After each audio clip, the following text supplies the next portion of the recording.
Bienvenidos al cuarto programa de historia de la serie Entre Maestros.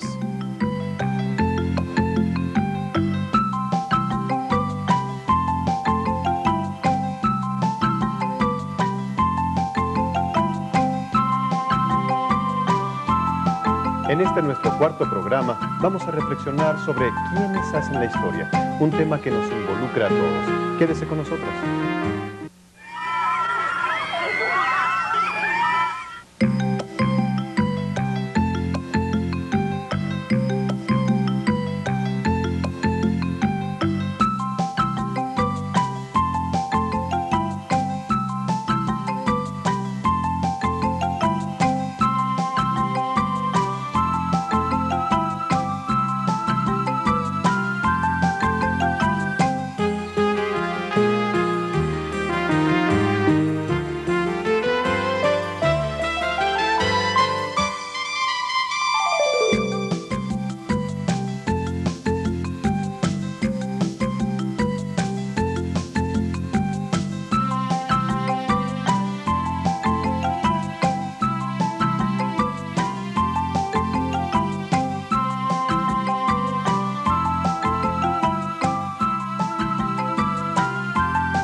Bienvenidos al cuarto programa de historia de la serie Entre Maestros.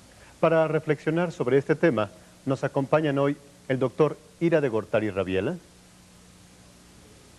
la profesora Maciel Jara y la profesora Beatriz Alicia Peña Colín. Bienvenidos. Empecemos Entre Maestros con una cápsula sobre la causalidad de los hechos históricos. La historia estudia al pasado, pero difícilmente podemos comprenderlo si no explicamos los hechos históricos como parte de procesos donde intervienen cambios, continuidades, causas y consecuencias. Al estudiar la historia, debemos considerar la relación causa-consecuencia, ya que ella nos ayuda a comprender un proceso histórico. Esta relación parece simple, pero en realidad es una de las nociones que representa mayor dificultad para la comprensión de los alumnos. Recientes investigaciones han demostrado que esta dificultad se debe a que los niños y las niñas creen que un fenómeno puede ser explicado por una sola causa, es decir, predomina en ellos la idea de la unicausalidad. Debido a esta dificultad, la comprensión de la causalidad se presenta como uno de los principales retos en la educación primaria.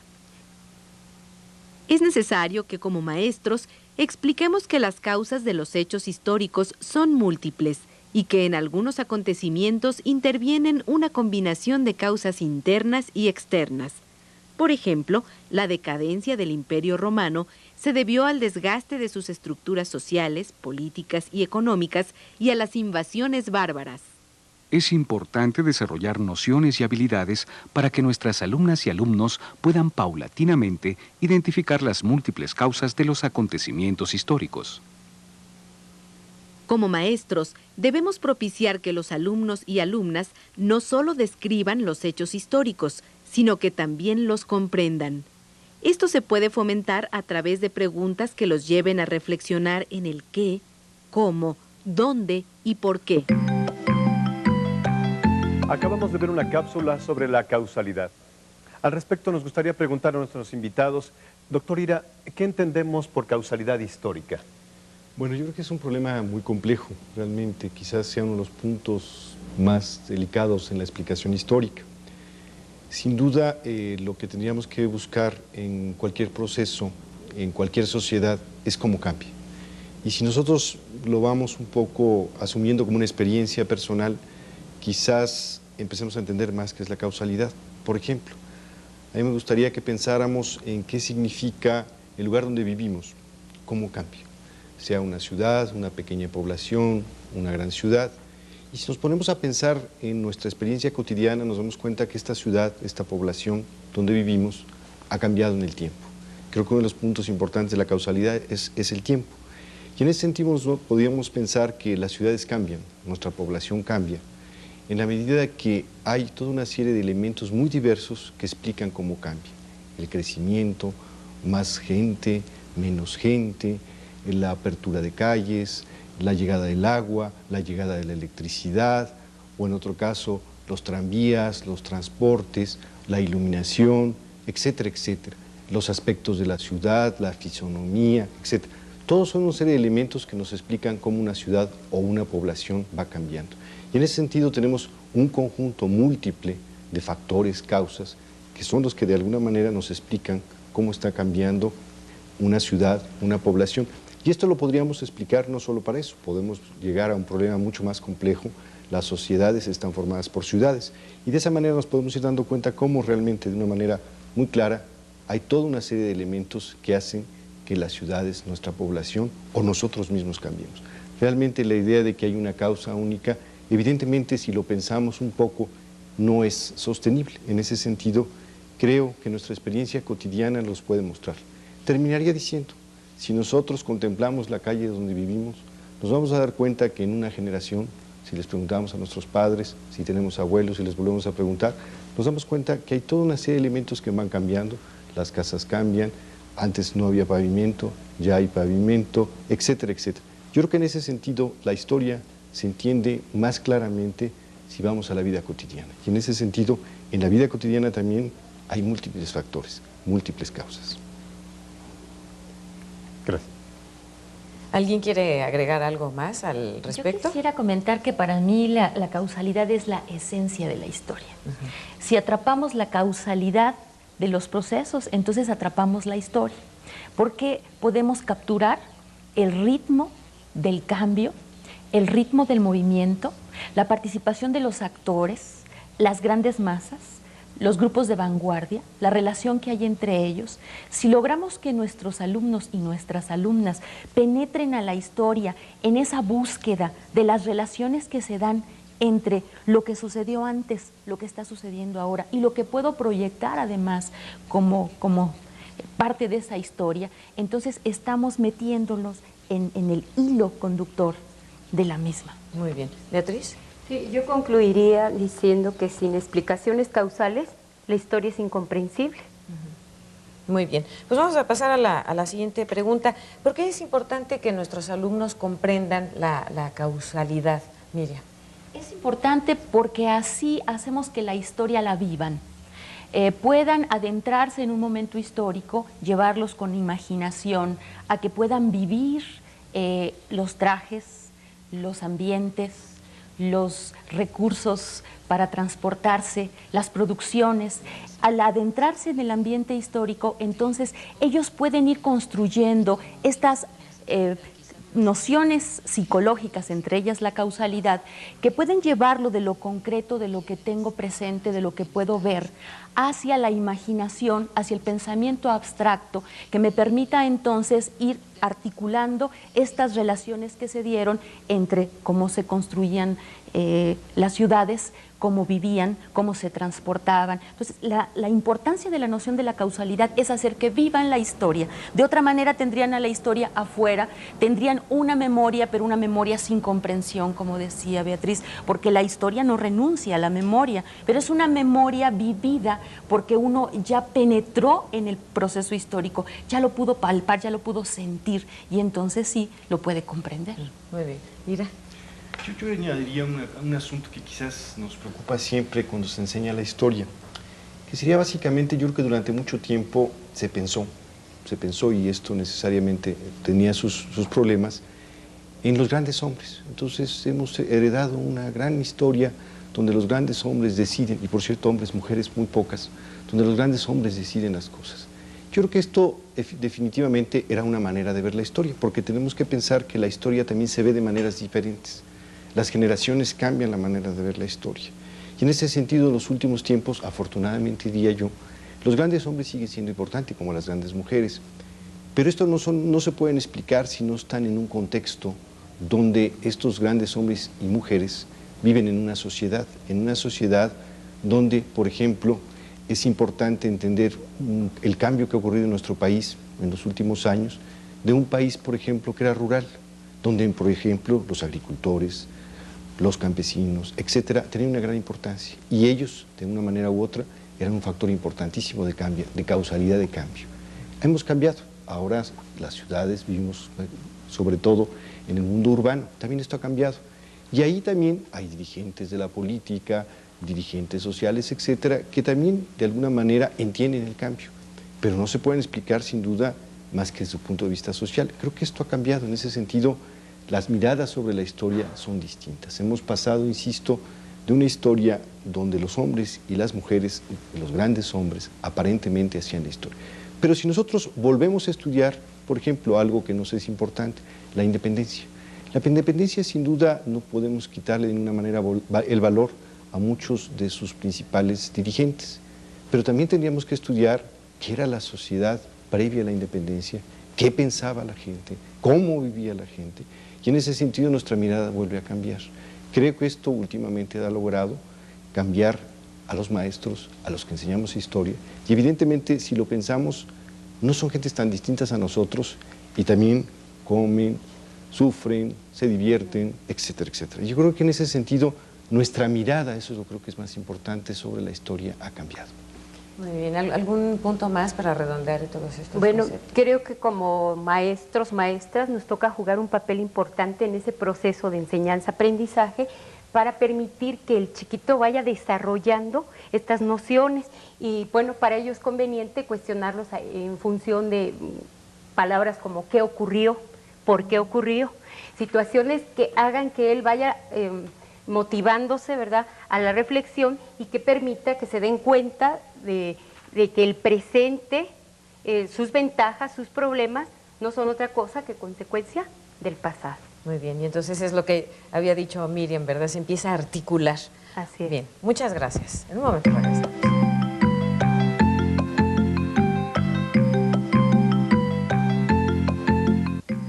Seguimos aquí entre maestros, continuando con nuestro tema del día de hoy, la historia la hacemos todos. Escuchemos a la maestra Andrea Sánchez Quintanar de la Facultad de Filosofía y Letras de la UNAM, quien nos comenta si se puede enseñar historia sin explicar las causas de los procesos sociales. Un refrán muy conocido dice que no hay nada nuevo bajo el sol. Eso quiere decir que todas las cosas que estamos viviendo hoy tienen su origen en un proceso anterior, en el pasado inmediato o remoto. Desde las cosas más comunes e intrascendentes hasta las creaciones culturales más elevadas, todo tiene su origen en un pasado que nosotros no hemos vivido o hemos vivido parcialmente. Es decir, todo lo que se da actualmente tiene su causa anterior. Así, por ejemplo, en este momento, la mayor parte de los pueblos de la mitad de México hacia el sur tienen la base de su alimentación fundamentada en el maíz. Comemos tortillas, totopos, tacos, tamales, etc. Y sabemos que las tortillas de harina son comida del norte del país, porque esta parte fue conquistada por los españoles y se estableció de esa manera una forma de cultivo que en el México prehispánico no se conocía. Pero así como mencionamos este ejemplo tan cotidiano, también podemos saber que una buena parte de nuestras ideas vienen desde épocas muy remotas, tales, por ejemplo, el derecho, las formas de la ley, que vienen prácticamente desde la época de los griegos clásicos o desde la época de los romanos. Todo tiene un origen anterior. Pero además podemos decir que en los procesos históricos los acontecimientos no se dan de manera lineal, sino que se van produciendo en función de las múltiples causas que los van ocasionando, o bien de las múltiples consecuencias que también se producen en un momento dado. Tal es el caso, por ejemplo, de un movimiento social como la Revolución Mexicana, que tiene sus orígenes en una forma de gobierno, en la injusticia social que reinaba en el país, en las ideas que pueden venir del exterior y en otras formas más que van produciendo diferentes causas para que un acontecimiento concreto se produzca. A esto es a lo que llamamos en la historia multicausalidad.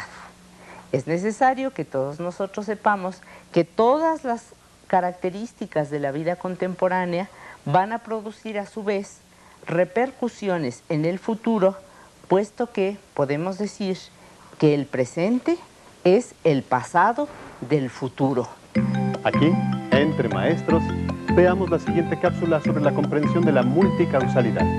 Para explicar los procesos históricos, es necesario que nuestros alumnos y alumnas entiendan las relaciones que hay entre las diversas causas de un acontecimiento y cómo éste, a su vez, se convierte en una de las causas de otro hecho. Por ejemplo, la construcción de la primera línea de ferrocarril en nuestro país en 1873, que iba de la Ciudad de México al puerto de Veracruz, tuvo varias causas. Una fue el desarrollo tecnológico que se había alcanzado en la segunda mitad del siglo XIX. Otra, la apremiante necesidad que tenían los mexicanos de contar con un transporte más seguro y rápido. También el auge económico que se había logrado por la entrada de capital extranjero.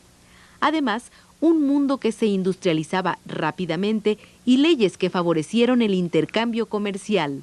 El uso del ferrocarril tuvo a su vez consecuencias que poco a poco transformaron la vida de los mexicanos. Se realizaron viajes más rápidos y seguros. Se agilizó la llegada del correo y de noticias. Se amplió el comercio, crecieron algunas poblaciones y nacieron otras. Se transitó por tierras de difícil acceso y se posibilitó la transportación a gran escala de maquinaria pesada y otros materiales. Como maestros y maestras, además de conocer y enseñar la disciplina, debemos tomar en cuenta el desarrollo intelectual de los alumnos para no forzar su proceso de aprendizaje y, por otro lado, utilizar todos los recursos y ejemplos a nuestro alcance para trabajar la multicausalidad. Aquí entre maestros, que ya vimos en nuestra cápsula anterior, la importancia de la comprensión de la noción de causalidad. Al respecto nos gustaría preguntar a nuestros invitados, maestra Miriam, ¿cuáles son las dificultades que se presentan en los alumnos al trabajar esta noción? La primera dificultad, como comentábamos, es que es una noción que implica un grado de abstracción. Los maestros y las maestras tenemos que preparar el escenario para que, de acuerdo con la edad de los alumnos, podamos irlos dejando relacionar estos procesos a partir de situaciones muy cercanas a ellos. Entonces, el primero es el grado de abstracción que implica. El segundo es que no nos damos el tiempo en la escuela primaria para que el alumno trabaje con estas relaciones. Queremos acabar rápido nuestro programa de estudios y no nos damos la oportunidad de que el alumno indague, investigue, relacione, plantee sus hipótesis, las comparta entre todos. Este tiempo de intercambio es esencial para el trabajo de la noción de causalidad y además no solamente se debe trabajar en la historia, sino que es una dinámica que tenemos que propiciar en todas nuestras materias. En matemáticas es central que hablemos de problemas, de las hipótesis para resolver los problemas, en ciencias naturales, en español cuando incluso hacemos la referencia a textos, a cuentos, el cambio de los finales, la introducción de algunos personajes. Todos estos juegos permitirían al alumno poderse familiarizar mejor con la relación entre los procesos. Beatriz. Bien, creo que también otra de las dificultades importantes que nos tocan en la escuela es que no vamos realizando esa concatenación, sino que vemos los hechos de manera aislada. Y es importante que el alumno vaya viendo que todo esto es un proceso, ¿verdad?, continuo, y que tendremos que ir engarzando cada una de esas partes de la cadenita. Mira. Bueno, sin duda mi experiencia es absolutamente nula en cuanto a enseñanza primaria, pero yo creo que lo que mencionan las maestras me parece que es importantísimo. Yo creo que la noción en este sentido de causalidad es algo que a los niños y niñas, sin duda, en la medida que lo aprendan razonablemente como nos explican, yo creo que es una noción que sirve para la vida. Yo creo que en ese sentido, si la historia se relaciona con la vida, yo creo que ganamos mucho, porque algo que a veces ocurre visto un poco a distancia, es que la historia se enseña como algo muerto, cuando en realidad la historia en realidad está dentro de nosotros, en nuestra vida cotidiana, etc. Y en ese sentido, entonces, la relación vida, causalidad y historia yo creo que es importante. En la medida que los niños y niñas entiendan que la historia es parte de la vida, yo creo que hemos ganado mucho, y en ese sentido la causalidad se vuelve una noción mucho más cercana, mucho más manejable. Maestra Beatriz, ¿cómo se puede trabajar la noción de causalidad en los diferentes grados de educación primaria? Bien, en primero y en segundo, a través de breves narraciones y explicaciones sencillas de parte del docente, que también inviten a que el alumno realice ciertas investigaciones, partiendo del entorno más próximo, es decir, de él mismo, de su familia, de su comunidad. En tercero y cuarto grado hablaríamos también de este tipo de situaciones, pero cada vez un poquito más complejas, que permitan que el alumno haga uso, ¿verdad?, o que el maestro dé los conocimientos previos que le permitan a él, pues, relacionarlos más con su entorno. Como ya lo decía el doctor, el que si partimos de algo que para él es significativo y hacemos ese puente, ¿verdad?, de algo que él conoce perfectamente, le dará significado. En grados ya superiores, como serían quinto y sexto, sería conveniente que el maestro vaya introduciendo diferentes estrategias, tales como la resolución de problemas, el debate, la conferencia y algunas otras más. Todas ellas lo llevarán en un primer momento a investigar, a encontrar explicaciones, a dar significados y a presentarlos ante el grupo, que después, posteriormente, se podrán obtener conclusiones. Perfecto, gracias. Yo quisiera agregar que el maestro tiene que resolver el reto. Las maestras tenemos que aceptar que si estamos involucrados en lo que es nuestra sociedad hoy, vamos a poder enseñar mejor lo que fue en nuestra sociedad en el pasado. Cada una de nuestras clases tiene que empezar con lo que está sucediendo hoy, que tiene relación con el tema de estudio. Si logramos situar a nuestros alumnos en el presente con la posibilidad de lanzar los lazos de estudio de la causalidad hasta el momento histórico que corresponda, desde esa manera los alumnos van sintiéndose partícipes del proceso, porque les estoy hablando de algo que les es cercano, emocionalmente los afecta, y en ese sentido a la historia se le vive con emoción, no solamente desde la frialdad de lo que es investigar un texto por lo escrito exclusivamente, sino la posibilidad de involucrar a toda la personalidad en esta búsqueda de las relaciones con el pasado. Perfecto, gracias. ¿Algo más que quisieran agregar? Pues yo agregaría dos cosas que me suscita la reflexión de las maestras, que me parece importante. Como ya decía la maestra en la última intervención, la maestra Miriam, yo creo que los grandes historiadores siempre han pensado y lo han de alguna manera escrito, que yo creo que la historia se enseña desde el presente. Yo creo que es un proceso que va en cámara hacia atrás, es decir, como si hiciéramos una película. Yo creo que este es un ejercicio que nuestros niños podrían pensar, una película que se regresa hacia atrás, es decir, que empieza y regresa. Yo creo que este es un punto muy importante para que los niños entiendan de qué se trata. Y otro segundo comentario que me parece también que puede ser útil, sería que sin duda estamos frente a una generación de niños y niñas donde los cambios tecnológicos han sido de tal magnitud que ellos mismos no se dan cuenta de lo que esto significa. Es decir, para estos niños nacieron con la televisión, nacieron con los aviones, nacieron con las autopistas, nacieron con la electricidad, nacieron con el teléfono, la computadora, en fin, y les parece como si esto siempre hubiera estado. Realmente estos regresos, vuelvo a la cámara, una cámara que va mostrando hacia atrás, donde la gente no tenía imaginar, cuando la gente no tenía todo este tipo de ventajas tecnológicas, yo creo que es importante. O sea, hay una tendencia marcada no solo en los niños y niñas, sino en la sociedad, a pensar que las cosas siempre han sido así. Yo creo que esta noción de cambio en esta película de regreso, yo creo que puede ser siempre algo útil y algo que los niños de alguna manera comprenden y de alguna manera asimilan esta noción de cambio, de causalidad. Y creo que en ese sentido estos ejercicios pueden ser útiles.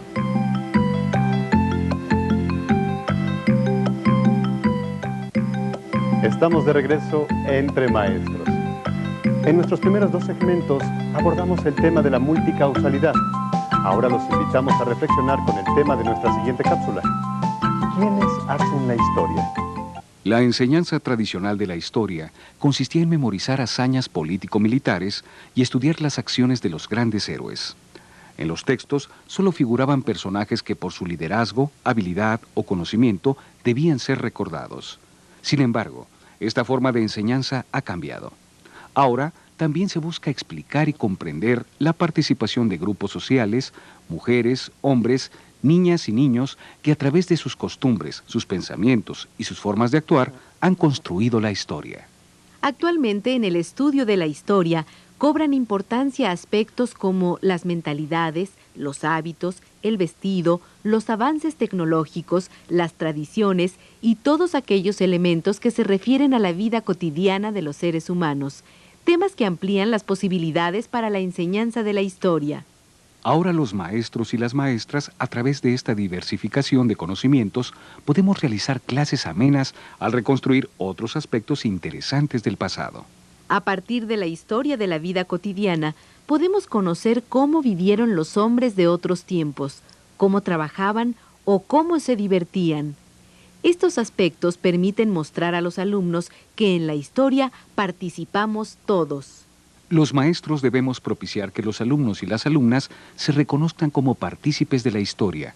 Para ello, es necesario utilizar diversas estrategias en las que vinculen los contenidos históricos con su vida cotidiana. Para saber si nuestros alumnos se sienten sujetos de la historia, les haremos la siguiente pregunta. ¿Quiénes hacen la historia? Yo creo que la historia la hacen los investigadores que excavan o encuentran diferentes culturas en diferentes países. Yo creo que la historia la hacemos todas las personas que vivimos sobre este planeta. Yo creo que la historia la crearon nuestros antepasados. Yo creo que la historia la hacen todos aquellos personajes que vivieron en esas épocas de la historia que fueron muy importantes para México. Yo creo que los hombres y mujeres del pasado hacen la historia. Para conocer otras opiniones aquí, entre maestros, maestra Miriam, ¿qué reflejan las respuestas de los niños? Son muy interesantes. Una de ellas, que dice la historia la hacen los investigadores, refleja la distancia que se tiene entre lo que dice el libro y yo que lo estoy leyendo. Implicaría también hablar de la ideología de quien escribe, que ese sería otro nivel de lectura, que tendríamos que ver si el alumno puede ubicar esta sutileza que en su respuesta encontramos. Otros hablan de hombres y mujeres, pero del pasado. Interesante que ya incluyan la diferencia de géneros, pero siempre en el pasado.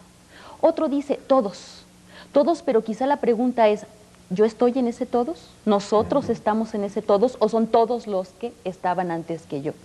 Pero también resulta interesante definir que para ellos es claro que es el pasado. Alguno de ellos dice el presente, pero ninguno lo proyecta hacia el futuro. Convendría entonces analizar qué hacer con la lectura, como bien nos decía el doctor Ira, para entonces no distanciar al alumno de lo que es mi posibilidad de participar dentro de la historia. Bien, vamos a pasar a la siguiente pregunta entonces, ya con lo que hemos escuchado. ¿Cómo se podría definir en la actualidad al sujeto de la historia, Ira? Bueno, yo creo que es una respuesta que la más fácil sería decir cuál es el sujeto de la historia. Yo creo que no es a estas alturas posible decir que hay un sujeto de la historia. Yo creo que hay muchos sujetos de la historia. Hay muchas maneras de ver la historia y al mismo tiempo pueden ser complementarias. Yo creo que realmente lo que ocurre es que hay asuntos que hacen visible los cambios. Y hay mucho tiempo en que las sociedades, nuestra sociedad, no cambia tan drásticamente, no vemos los cambios. Allí que habría que observar que los sujetos de la historia pueden ser cambios, evidentemente, que las personas, los hombres y las mujeres los hacen, pero también habría que ver otros cambios que en conjunto los hacen, sea, por ejemplo, un cambio en la manera de producir, de hacer una vida económica distinta, o cambios que pueden ser en la cultura, formas de pensar distinta a una sociedad. Todo esto, de una manera u otra, a veces se conjugan y producen cambios. Yo no creo que sin los niños y las niñas que están estudiando procesos históricos mexicanos tan importantes como la Revolución, podrían pensar que hubiera un sujeto histórico. Hay muchos. Hay los campesinos, hay el problema de la tierra, hay el problema de la falta de elecciones, hay el problema de los cambios que el país cambió tanto regionalmente, se diferenció, en fin, hay muchos asuntos que explican estos famosos llamados sujetos de la historia. Entonces, lo ideal es tener una mirada muy abierta para buscar toda una serie de elementos que nos ayuden precisamente a encontrar estos sujetos históricos. Y quiero ser muy enfático en hablar más bien de sujetos que de sujeto. Yo creo que se ha perdido esta idea que durante muchos años encontramos un solo sujeto de la historia. Creo que era una visión muy limitada, podría decir superficial, y que no nos ayuda en realidad a explicar algo que es mucho más profundo y que implica en realidad visiones amplias, colectivas, sociales, culturales, que en realidad son las explicaciones y ahí están los sujetos de la historia. Bien, maestra Beatriz, ¿por qué es importante que los alumnos comprendan este concepto? Para que ellos se reconozcan como sujetos que tienen un papel importante dentro de la construcción de su cultura, de su realidad social, del entorno en el cual se desenvuelven e inclusive de las mismas transformaciones del país. El niño, la niña, como ser social, tiene una historia acumulada que en un momento dado le permite reconocerse como historia tanto en el pasado como, ya lo decía la maestra Miriam, en el papel activo dentro de la sociedad presente. Ellos tienen esa capacidad de estarse interrogando qué sucede, por qué suceden las cosas. Ellos tienen esa posibilidad en un momento dado también de poder cuestionar, plantearse interrogantes, investigar, indagar. Y también, bueno, si hablamos del proceso enseñanza-aprendizaje en el que nosotros, maestros, maestras, jugamos un papel importante para desarrollar en ellos ese espíritu investigativo y demás, propiciaríamos que sigan planteando hipótesis, que saquen conclusiones y demás, y que ellos se reconozcan como parte, ya lo decía el doctor, de esa gente que participa, la gente común y corriente, la gente como él, para que lleguen a la conclusión de que se puede ser protagonista de la historia viviendo tranquilamente, sencillamente y colaborando en la misión o el papel que nos toca vivir. Es decir, en este momento como estudiantes, investigando y demás, más adelante en otros roles que la misma sociedad nos vaya demandando. Sí, ya casi nos das la siguiente pregunta, ¿verdad? Porque estás hablando de los recursos. ¿Qué otro tipo de recursos se pueden utilizar para que tanto alumnos como alumnas se sientan partícipes de la historia? Por la respuesta que dio el primero de los niños, a mí se me hace muy importante que escriba. Para que yo pueda reconocer que el texto está escrito por una persona, tengo que empezar por descubrir que yo también puedo escribir y que yo puedo dar una versión de un acontecimiento. Entonces, si hacemos que el alumno relate lo que sucedió en la ceremonia de los lunes, en el festival de X conmemoración, él puede ir descubriendo una manera de interpretar lo que sucedió y compararlo con la que dan sus otros compañeros. Entonces la historia y el español, digamos, pueden caminar de la mano, porque no vamos a decir que por estar refiriendo situaciones de X ceremonia no estamos haciendo historia, que es lo que decía Beatriz, que se descubran como protagonistas y además como intérpretes de los sucesos. Entonces, en primero que hagan la microhistoria, como nos diría Luis González y González. ¿Qué es mi escuela? ¿Qué es mi salón? ¿Qué es mi comunidad? Pero escrita, de tal suerte que ellos puedan definir es que yo también soy un escritor, yo también soy un historiador,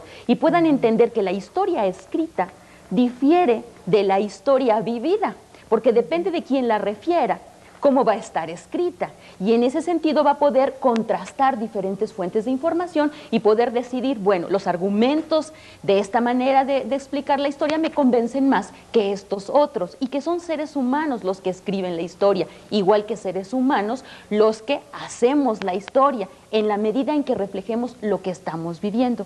Eso por una parte. La otra parte sería llegar a la lectura con problemas que me hagan leerlo desde la totalidad del texto. Son, por decir algo, 10 páginas de una X lección, que el profesor tenga la capacidad para plantear problemas generales que no encuentre yo subrayando solamente 2 párrafos, sino que yo ubique el total de la lección, que, como decía el doctor Ira, importante para la construcción de la historia es ir a las fuentes documentales de en muchos sentidos, que incluye también el cine, ¿por qué no?, que además le da otra dimensión, y que el alumno pueda entonces responder por escrito, pero a planteamientos globales, que no nos lleven a las minucias de la fecha o del nombre, sino a los procesos, y entonces estamos amarrando con la causalidad, porque le podemos decir al alumno, si tu tema es las leyes de reforma, bueno, ¿por qué fue posible que en una X época de nuestra historia se pudieran firmar estas leyes? ¿Y qué generó? ¿Qué es lo que crees que se espera para los presidentes que vinieron después, para las sociedades que vinieron después, incluso ayudarlos a imaginar el futuro, y el futuro en el pasado, pero además el futuro en su presente, que eso también es importante, no nada más lo que vivo, cómo quiero que sea mi sociedad.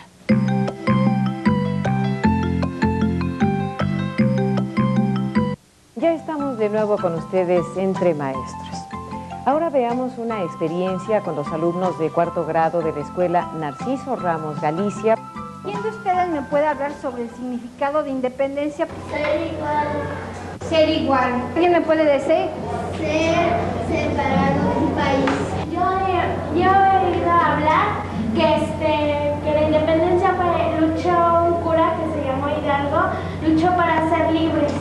Que las causas de la independencia fueron porque había muchas injusticias. En la independencia yo he leído que se dice que participaron criollos, indígenas, casta, que duró 11 años. Mariela, en el equipo 1810 y acabó en 1821. 1810 a 1821, entonces duró 11 años estar en lucha constantes, ¿verdad? Dijeron ustedes, era que los indígenas vivían, pero muy mal. Abrimos en la página 87. Vamos a hacer un cuadro de ideas principales. ¿Cómo se irá a llamar nuestro cuadro de ideas principales?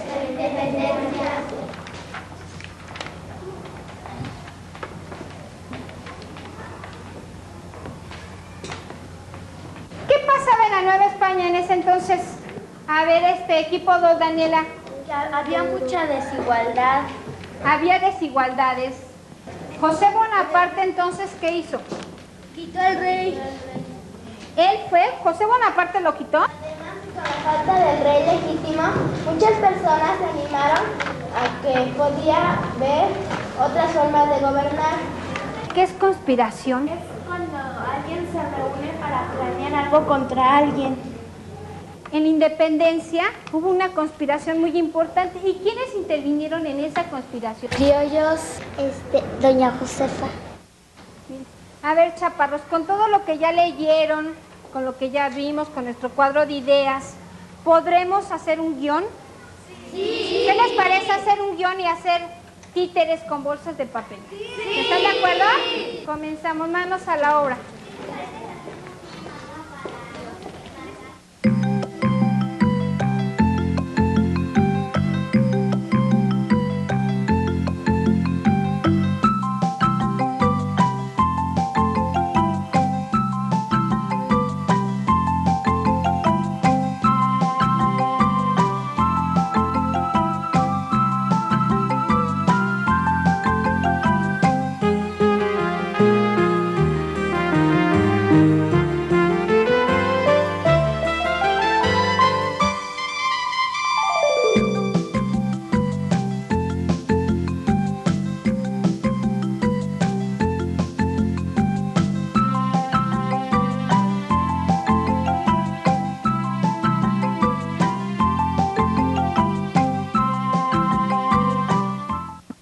Chaparros, ¿qué tan importante es nuestra historia, conocer la independencia de México? ¿Verdad que es muy interesante conocerla? Sí. Y ver todos los personajes que intervinieron en la independencia, porque a veces nada más pensamos que Miguel Hidalgo fue el único que inició este movimiento.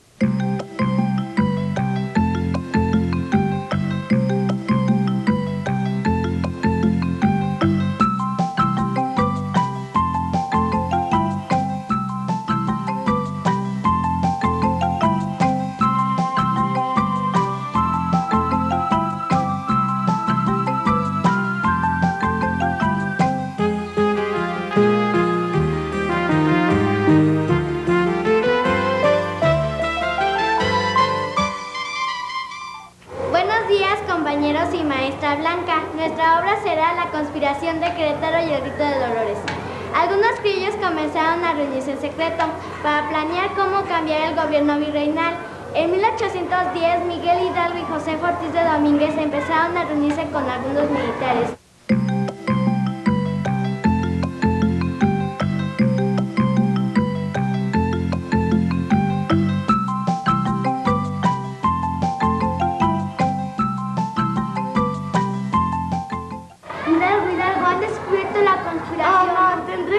cantar la fecha de mi rebelión. Voy a tocar las campanas de la iglesia para que la gente se reúna y podamos ir a comer gachupines. Sus planes habían sido delatados. ¿Qué pasa? ¿Qué pasa? ¿Qué pasa? ¿Qué sucede? Recuerden las injusticias que les ha hecho el mal gobierno de Bernal. Hay que acabar con él. ¿Están conmigo? ¡Sí! ¡Viva Allende! ¡Viva! ¡Viva Juana Rama! ¡Viva! ¡Viva doña José Justicia Domínguez! ¡Viva! ¡Viva la independencia! ¡Viva!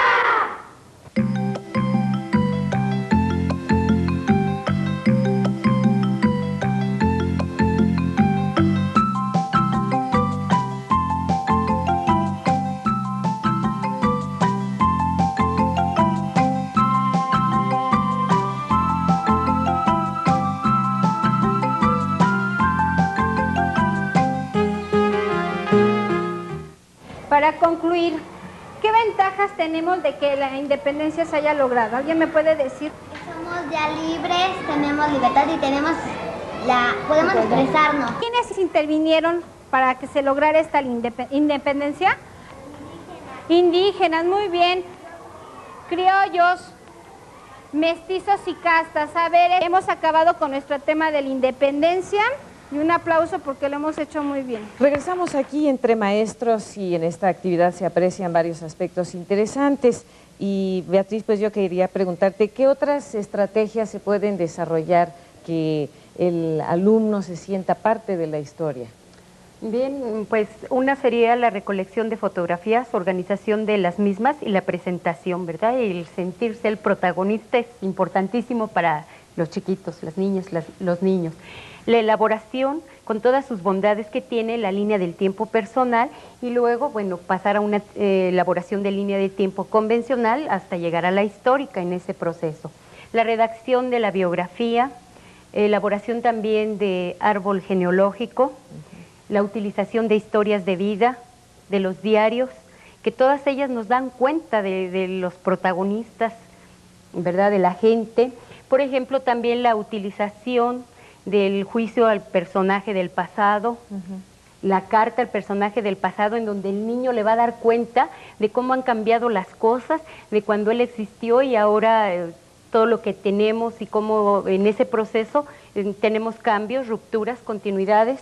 El baúl, por ejemplo, de objetos olvidados, que permite que los niños explayen toda su imaginación, porque el pensar de quién era este baúl, qué objetos podría haber tenido, para qué servían, pues los invita a que ellos investiguen, reflexionen y bueno, pues la creatividad se explaya en toda su extensión. Yo quisiera agregar la historia oral. Importante porque nos va a relacionar con la comunidad, nos va a relacionar con los padres de familia, porque siempre tenemos alguien hasta el momento que haya participado cercano a la revolución, por ejemplo. Y esto que los alumnos vayan, las alumnas investiguen, les pregunten, hagan su guión, hagamos juntos el guión y salgamos de la escuela, rompamos las paredes y podamos captar de que la historia no se puede hacer solamente en un espacio corto, sino que la historia es abrirnos a todas las posibilidades. Cuando vamos a investigar en el mercado, de dónde traen la verdura, quiénes lo administran, quién es la señora que está despachando el pollo, cuál es la organización del entorno, que nos vaya dando elementos para cada uno de los contenidos de nuestra materia. Por ejemplo, en el caso de las entidades, que se va desarrollando la historia en tercero, articulada con la geografía y que nos lleva a esa localidad. La historia oral es muy importante, entonces es un recurso que recomendamos sin perderle, digamos, la dimensión de lo que significa relacionarnos con la comunidad y relacionarnos con los padres de familia. Bien.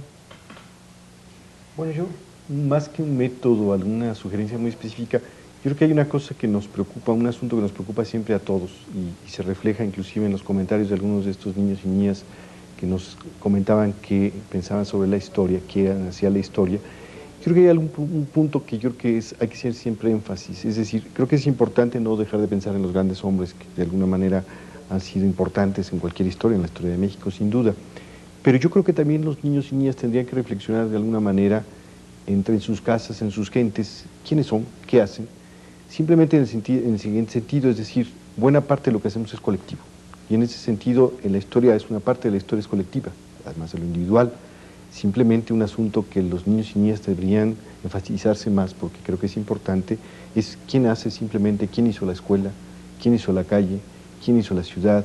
O sea, son gentes en plural que hacen las cosas. Quién trabaja en las fábricas, quién trabaja en los talleres, quién trabaja en las oficinas, como respuestas. Es decir, son grupos colectivos. Y esos grupos colectivos forman parte de la historia. Porque a veces deslindamos exageradamente. Yo creo que los niños y niñas también tendrían que tener claro, porque en la mayoría de ellos están inmersos sus padres, como estamos todos, en esta vida colectiva. Entonces yo creo que esa parte, la historia también es importante. Buscar que los niños y niñas se preocupen por preguntar también sobre lo colectivo, es decir, cómo se hacían las cosas en colectivo. Cuando tenemos quién hizo las iglesias, bueno, las hicieron grupos de gentes. Quién hizo el ayuntamiento de la ciudad, la hicieron grupos de gentes. En fin, hay actividades que son colectivas, muchas, las más importantes, son colectivas. Yo creo que eso también tiene una noción importante de identidad colectiva que creo que es muy útil, ¿no? Bien, gracias. Muchas gracias.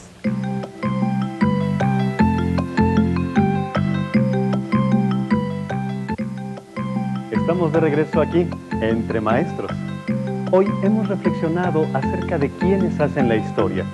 Vayamos ahora a la segunda parte de la charla con la maestra Andrea Sánchez Quintanar, quien nos comenta acerca de la importancia de entender la historia como un quehacer de todos, como la acción colectiva de una sociedad.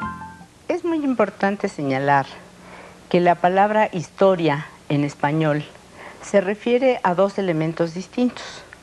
Por una parte, la historia comprende todos los acontecimientos, todos los procesos que han sucedido en el pasado del hombre. Así entendemos como historia la conquista de México, la independencia, la Revolución Francesa, las guerras napoleónicas y otros acontecimientos por el estilo. Pero al mismo tiempo, el concepto historia señala la forma en que estos acontecimientos son percibidos por los historiadores, son reconstruidos y son escritos en libros especializados o en libros de texto como los que todos conocemos.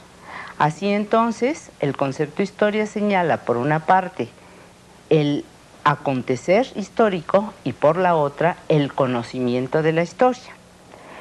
En todo caso, los dos aspectos deben ser entendidos como un conjunto de acontecimientos o como conjunto de acontecimientos que son realizados por todos los seres humanos. Todos los seres humanos participamos en el hacer de la historia. Todos nosotros hemos sido parte, por ejemplo, de los terremotos que acontecieron en nuestro país en 1985. Todos vamos a ser parte de las elecciones que se van a dar el próximo 2 de julio de este año. Algunos de nosotros vivimos acontecimientos como el movimiento estudiantil de 1968 y nuestros padres o abuelos a lo mejor vivieron la Revolución Mexicana o el gobierno de Lázaro Cárdenas. Pero todos nosotros hemos participado en el hacer de la historia. De la misma manera en que nosotros ahora sabemos que estamos participando en este acontecer, podemos saber que también en la conquista de México o en la construcción de los templos prehispánicos, como las ruinas mayas, lo que ahora son ruinas, en aquel momento eran los grandes templos mayas, o las estructuras como las de Teotihuacán, participaron también todos los miembros de una población que en ese entonces vivían en nuestro país. La historia, pues, la hacemos todos. En relación a lo observado a lo largo del programa y en la parte final de esta plática, maestra Miriam, ¿qué es lo que podemos concluir? En principio que para poder hablar de causalidad tenemos que incluir los procesos y la relación que se da entre ellos. Que estos procesos fueron elaborados, fueron construidos por hombres y mujeres que participaron en grupo tratando de construir una sociedad diferente o igual a la que ellos imaginaron. Que para hablar de estos procesos tenemos que ubicarnos en el tiempo, cuándo fue, por qué fue, pero también en el espacio, dónde tuvieron lugar. Que tenemos que identificar las continuidades que ha tenido nuestra historia a lo largo de las diferentes etapas, pero también tenemos que ubicar las rupturas y que con fines didácticos siempre deberíamos de intentar partir del presente. ¿Qué es lo que hoy nos puede conectar con ese momento del pasado al que tenemos que llegar? Pero más que nada, ¿cómo ideamos nuestro futuro? Muy bien, maestra Beatriz. Bien, yo quisiera resaltar que el papel que nosotros los maestros, maestras, desempeñamos es fundamental para despertar ese deseo, ese espíritu, el gusto por el conocimiento histórico. Que permitamos, ¿verdad?, que propiciemos que el alumno se conceptualice como sujeto activo del proceso de enseñanza-aprendizaje a través de todas esas actividades creativas, cuestionándose, planteándose interrogantes, experimentando, redescubriendo, es decir, también expresando sus sentimientos y sus deseos. Y yo diría una última conclusión que me parece también sumamente importante. Yo creo que el mundo actual que vivimos, tan complejo, de tantos cambios, y al mismo tiempo que aparentemente se homogeneiza, cada vez nos parecemos más, aparentemente. Yo creo que la historia también tiene un papel importantísimo, es decir, que los niños también entiendan las diferencias, es decir, las diferencias al interior de nuestro propio país, al interior y en cuanto a otras sociedades. Entonces el papel de la historia es muy activo, es decir, es un ingrediente fundamental en la formación. Yo creo que los maestros esto lo entienden y en ese sentido la transmisión debe ser muy importante, buscando, como decía hace un momento, un conocimiento, una participación activa de niños y niñas. Yo creo que este es el gran secreto, más allá del aula. Muy bien, muchísimas gracias. Bien, pues con esto hemos concluido nuestro cuarto programa de la serie Entre Maestros de la asignatura de Historia. Queremos agradecer nuevamente la presencia del doctor Ira de Gortari Rabiela, de la profesora Miriam Maciel Jara y la profesora Beatriz Alicia Peña Colín. Y por supuesto, a esta hermosa sede que hoy nos recibe, el Museo Nacional de las Intervenciones. Y sobre todo, gracias a ustedes por habernos acompañado aquí, Entre Maestros. Esperamos contar con su presencia en el siguiente y último programa con el tema Recursos didácticos para la enseñanza de la historia. Cualquier duda o comentario que nos haga llegar será bien recibido en la dirección que aparece en su pantalla.